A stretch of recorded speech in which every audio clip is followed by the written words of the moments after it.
Hello everyone, welcome back to my channel. আজকের দিনটা ছিল হনুমান জয়ন্তী, আর আমাদের মন্দিরে আজকে হনুমানজি প্রতিষ্ঠা হবে বলে ভোর ভোর আমরা সবাই চলে গিয়েছিলাম মন্দিরে। এই হচ্ছে আমাদের মন্দির, আর দারুণ করে সাজানো হয়েছে, আর সবে সবে ভোরের আলো ফুটছে। আর এখানে মা কাকিমারা সবাই পুজোর জোগাড়ে বসে গেছে। আর এইদিকে আমি ঠাকুরের জন্য রাত্রিবেলা মা এই পান পাতার মালাটা বানিয়েছিল, তো এটাই আমি তোমাদের দেখাচ্ছি। এরপর তো কাকু সংকল্পে বসে গিয়েছিলেন।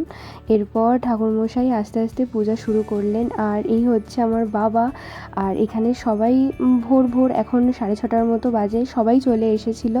আর আমাদের পুজো বেশ ধুমধাম করেই শুরু হয়ে গিয়েছিল। এরপর তো শুরু হলো ঠাকুরের আরতি থেকে শুরু করে সব কিছুই। আর এখন ঠাকুরকে স্নান করানো হচ্ছে। এবার মা এবং আরও যারা কাকিমারা আছেন বরণ করে নেবে। আর এই শ্রীটা ঠাকুরমশাই বানিয়ে এনেছেন, অসাধারণ হয়েছে। এরপর বরণ করে নিচ্ছে মা কাকিমারা।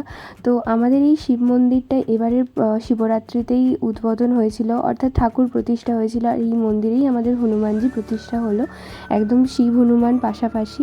এরপরে তো আমরা বসে গেলাম অঞ্জলি দিতে। আর অঞ্জলি দেওয়ার পর আমাদের মন্দিরটা কেমন লাগছে চলো একবার দেখে নাও।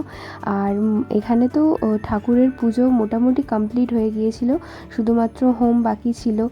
আর এই হচ্ছে আমাদের শিবলিঙ্গ, আর এই হচ্ছে আমাদের হনুমানজি। এই হনুমানজিটা আমার বাড়িতে অনেক দিন রাখা ছিল, তো এই মন্দিরে প্রতিষ্ঠা হওয়ার পর এত সুন্দর লাগছে। আর এই হচ্ছি আমি, পুরো রোদে বসেছিলাম। এরপর তো আমাদের হোম শুরু হলো, আর হোমের পরই আমি চলে গেলাম আমার বাড়িতে হনুমানজির পুজো করাতে। এই হনুমানজিটা বেশ অনেক দিনকার পুরনো, আমার বাড়িরই।